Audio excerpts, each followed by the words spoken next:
1888 की धुंध लंदन के मशरक में वाक़े व्हाइट चैपल की गलियों पर किसी नमालूद कफन की तरह छाई हुई थी। ये वो इलाका था जहां 55% बच्चे 5 साल की उम्र से पहले ही मर जाते थे और मर्द चंद घंटों की नींद के लिए कॉफिन बेड्स में सोने की खातिर 4 पेंस अदा करते थे। यहाँ फिजा पहले ही मुआशरती बेचैनी से बोझल थी, मगर अगस्त 1888 को उस घुटन में एक नया और कहीं ज्यादा तेज खौफ शामिल हो गया। इंस्पेक्टर फ्रेडरिक ओबिलन बुकरो में मेरियान की लाश के पास खड़ा था।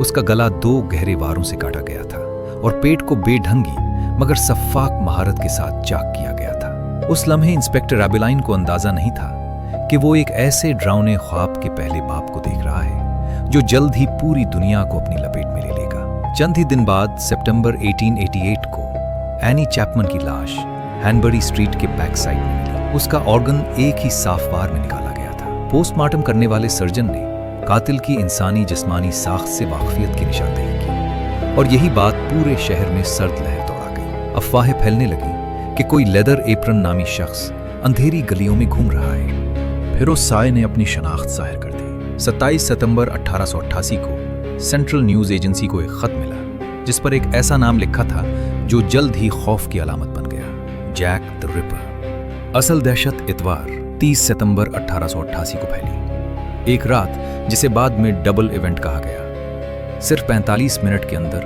2 औरतें कत्ल हो गईं। पहले डटफील्ड्स यार्ड में एलिजाबेथ स्ट्राइड की लाश मिली जिसका गला काटा गया था, जैसे कातिल को बीच में रोक दिया गया हो। थोड़ी ही देर बाद माइटर स्क्वायर में कैथरीन एडोज की मस्खशुदा लाश मिली जिसका गुर्दा गायब था।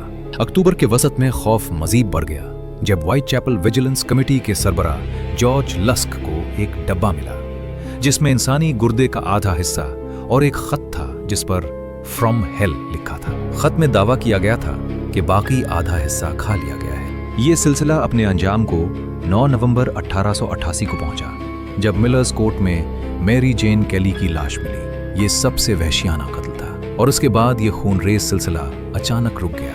इंस्पेक्टर फ्रेडरिक ओबिलाइन और पुलिस ने ईस्ट एंड में सैकड़ों लोगों से तफ्तीश की। तफ्तीश के दौरान पुलिस को 2 लोगों पर शक हुआ। इनमें से एक एरन कॉज़मिंस्की था जो कत्ल की जगहों के करीब रहता था और जिसका नाम पुलिस को एक खुफिया इत्तला के तौर पर मिला था। बाद में वो शदीद ज़हनी बीमारी के बायस पागल खाने में दाखिल कर दिया गया। दूसरा शख्स मॉन्टेग्यू जॉन ड्रूइट था जो तफ्तीश के दौरान अचानक गायब हो गया और कुछ अरसे बाद उसकी लाश दरिया से मिली। लेकिन इन दोनों के खिलाफ कभी कोई पुख्ता सबूत न मिल सका। कातिल कभी पकड़ा न जा सका। वक्त के साथ एक चौंका देने वाली बात सामने आई। बहुत से माहिरीन के मुताबिक जैक द रिपर सिर्फ एक कातिल नहीं था बल्कि अखबारात की बनाई हुई एक खौफनाक कहानी थी। वो खत जिसने उस नाम को मशहूर किया गालिबन एक सहाफ़ी टॉम बुलिंग ने अखबार की फरोख्त बढ़ाने के लिए लिखा था। शायद इसीलिए जैक द रिपर कभी नहीं पकड़ा गया, क्योंकि जिस जैक को पुलिस ढूंढ रही थी वो हकीकत से ज्यादा अखबार के सफ़े अव्वल पर मौजूद था।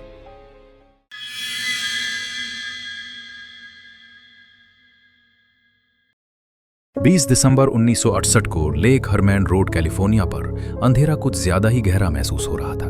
17 साला डेविड फरादी और 16 साला बेटी लो जेनसन अपनी गाड़ी में बैठे बातें कर रहे थे। शायद मुस्तकबिल के सादा से ख्वाब बुन रहे हों। उन्हें अंदाजा नहीं था कि ये पुरसुकून लम्हे उनकी जिंदगी के आखिरी लम्हे साबित होने वाले हैं। अचानक गाड़ी के करीब कदमों की आहट सुनाई दी। इससे पहले कि वो कुछ समझ पाते, अंधेरे में गोलियों की तेज आवाज गूंजी। खामोश सड़क लम्हों में कत्लगाह बन गई। डेविड फैराडे मौके पर ही मारा गया, जबकि बेटी लू जेनसन जान बचाने के लिए भागी, मगर चंद कदम के फासले पर उसे भी गोली मार दी गई। कातिल एक लफ्ज कहे बगैर अंधेरे में गायब हो गए। जब पुलिस पहुंची तो सामने एक ऐसा जुर्म था जिसमें ना कोई चोरी थी, ना कोई जाती दुश्मनी, ना कोई वाज़े वजह, सिर्फ बेरहमाना तशद्दुद और सर्द महरी। इसी रात किसी को खबर ना थी कि ये महज 2 कत्ल नहीं थे, बल्कि एक ऐसे कातिल की पहली चाल थी जो आने वाले बरसों तक पूरे अमेरिका को खौफ में मुब्तला करने वाला था। कई महीने गुजर गए। लेक हरमन रोड के कत्ल को लोगों ने एक अलग थलग वाकया समझकर जहनों से निकाल दिया। शहर मामूल पर आ गया। सड़कें फिर से महफूज महसूस होने लगी, मगर कातिल खामोश नहीं था। वो इंतजार कर रहा था। फिर 4 जुलाई 1969 को जब पूरा मुल्क आज़ादी का जश्न मना रहा था, आसमान आतिशबाजी से रोशन था और लोग खुशी में मसरूफ थे, वलेजों में एक और रात खून से रंगीन हो गई। 22 साला डार्लीन फेरन और 19 साला माइकल मजो एक गाड़ी में बैठे थे कि अचानक बगैर किसी वार्निंग के फायरिंग शुरू हो गई। गोलियों की तेज आवाज ने जश्न के शोर को चीर दिया। डार्लिन फेरन मौके पर ही मार दी गई, जबकि माइकल मजो शदीद जख्मी हालत में जिंदा बच गया। खून में लतापत माइकल मजो ने कातिल को चंद लम्हों के लिए देखा। एक धुंधला सा साया, मगर अंधेरा उसके चेहरे को निगल चुका था। कातिल बगैर किसी जल्दी के वापस अंधेरे में गुम हो गया, जैसे उसे पूरा यकीन हो कि ये कहानी अभी खत्म नहीं हुई, बल्कि अब असल खेल शुरू हो चुका था। 1 अगस्त 1969 को शहर की सुबह एक अजीब खामोशी के साथ शुरू हुई। San Francisco Chronicle, San Francisco Examiner और वैलिगो टाइम्स हेरल्ड के दफातर में एक जैसे लिफाफे पहुंचे। लिफाफे सादा थे, मगर उनके अंदर मौजूद अल्फाज खतरनाक थे। उनमें पिछले कत्लों का एतराफ था, सर्द लहजे में लिखी गई धमकियां थी और ऐसे खुफिया रमूज थे जो जानबूझकर पुलिस के लिए छोड़े गए थे। लिखने वाला साफ अल्फाज में मुतालबा कर रहा था कि उसके पैगामात शाये किए जाए, वरना वो मजीद कत्ल करेगा। अब ये वाज़ेह हो चुका था कि कातिल सिर्फ जान नहीं ले रहा, वो खौफ फैला रहा था और उसे अवामी तवज्जो चाहिए थी। पुलिस, मीडिया और आम लोग सब उसके खेल का हिस्सा बनते जा रहे थे। चंद दिन बाद 4 अगस्त 1969 को एक और खत आया। इस बार कोई रम्ज नहीं, कोई पहेली नहीं, सिर्फ एक सत्र, मगर वो सत्र तारीख बन गई। I am the zodiac. इसी लम्हे कातिल की शनाख्त एक नाम में बदल गई। वो अब एक शख्स नहीं रहा था, वो एक साया बन चुका था,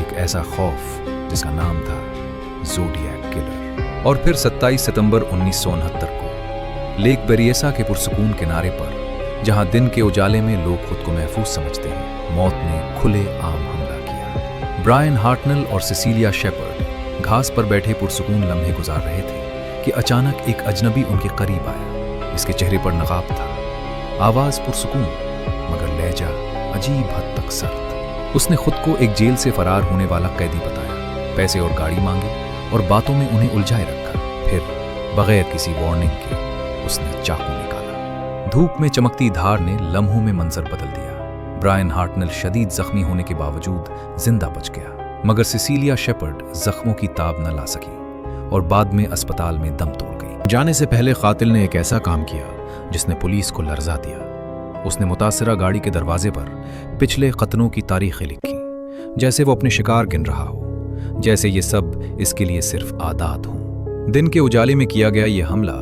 इस बात का ऐलान था कि ज़ोडिएक न रात से डरता है न लोगों से। वो अंधेरे जंगलों या सुनसान सड़कों से निकलकर शहर के दिल में आ चुका था। 11 अक्टूबर 1969 को सैन फ्रांसिस्को की एक मसरूफ रिहायशी गली में एक पीली टैक्सी रुकी। ड्राइवर पॉल स्टाइन था, एक आम आदमी जो अपनी रोजमर्रा की ड्यूटी पूरी कर रहा था। चंद लम्हों में एक गोली चली और पॉल स्टाइन वहीं अपनी सीट पर जान की बाजी हार गया। लेकिन इस वाकये का सबसे खौफनाक पहलू कत्ल नहीं था, बल्कि उसके बाद होने वाला सुकूत था। गोली की आवाज को करीब मौजूद लोगों ने गाड़ी के बैकफायर या किसी आम शोर समझा। किसी को फौरन अंदाजा ही नहीं हुआ कि एक कत्ल हो चुका है। कातिल घबराकर नहीं भागा, वो टैक्सी से पुरसुकून अंदाज में निकला, जैसे कुछ हुआ ही ना हो। उसने खून आलूद हाथ साफ किए, चंद लम्हे टैक्सी के पास झुका रहा, जैसे किसी जख्मी की मदद कर रहा हो, और फिर आम राहगीर की तरह पैदल चलता हुआ हुजूम में शामिल हो गया। करीब मौजूद ऐनी शाहिदीन 9 अमर बच्चे थे जिन्होंने ये मंजर ऊपर से देखा। जब तक पुलिस को इत्तला दी गई, कातिल वहां से काफी दूर जा चुका था। सिर्फ 2 दिन बाद 13 अक्टूबर 1969 को अखबारात के दफातर में एक और खत पहुंचा। इस बार महज अल्फाज नहीं थे, लिफाफे के अंदर पॉल स्टाइन की खून आलूद कमीज का एक टुकड़ा था। ये सिर्फ सबूत नहीं था, ये एक खुला ऐलान था कि कातिल न सिर्फ फरार हो चुका है, बल्कि वो पुलिस से एक कदम आगे भी है। ये एक नफसियाती वार था जो ये साबित कर रहा था कि ज़ोडिएक अब सिर्फ कत्ल नहीं कर रहा था, वो पूरे शहर के जहनों पर काबिज हो चुका था। वक्त गुजरने के साथ ज़ोडिएक के पैगामात कत्ल से भी ज्यादा खौफनाक होते गए। नवंबर 1969 में भेजा गया खुफिया पैगाम, जिसे बाद में ज़ोडिएक 340 साइफर कहा गया, ऐसा मुअम्मा साबित हुआ जिसने दहाइयों तक माहिरीन को उलझाए रखा। इसके बाद उसने एक और खुफिया तहरीर के जरिए अपना नाम जाहिर करने का इशारा दिया, मगर हर बार हकीकत मजीद धुंधला गई, धमकियां बढ़ती गई, यहां तक कि उसने बच्चों से भरी स्कूल बस को निशाना बनाने की बात की। आखिरी पैगाम 1971 में सामने आया और फिर अचानक मुकम्मल खामोशी छा गई। 2020 में तकरीबन 50 साल बाद ज़ोडिएक के सबसे पेचीदा मुअम्मा ज़ोडिएक 340 साइफर को आखिरकार हल कर लिया गया। ये काम किसी सरकारी एजेंसी ने नहीं, बल्कि आम शहरी कोड ब्रेकरों की एक छोटी टीम ने किया, जिन्होंने जदीद कंप्यूटर टूल्स और बरसों की मेहनत के बाद इस तहरीर को समझा। पैगाम सामने आया, मगर उसमें कोई नाम, कोई मकाम और कोई नया सुराग मौजूद नहीं था। ये ज्यादातर एक नजरियाती बयान था, जिसमें ज़ोडिएक ने एक बार फिर खुद को ताकतवर जाहिर करने की कोशिश की। इसी वजह से ये बड़ी पेशरफ्त होने के बावजूद किसी गिरफ्तारी तक न पहुंच सकी। इस पैगाम में न कोई सबूत था, न डीएनए, न ऐसा इशारा जो किसी जिंदा या फौतशुदा शख्स को बराह रास्त जोड़ सके। वक्त गुजरने के साथ गवाह हम मर चुके थे, शवाहिद ज़ाया हो चुके थे और बहुत सी फाइलें नामुकम्मल थीं। मुअम्मा हल हो गया, मगर कातिल की शनाख्त अब भी कानून की पहुंच से बाहर रही। यूं ज़ोडिएक एक बार फिर तारीख में एक सवाल बनकर रह गया, एक ऐसा सवाल जिसका जवाब मिलने के बावजूद इंसाफ आज तक अधूरा है।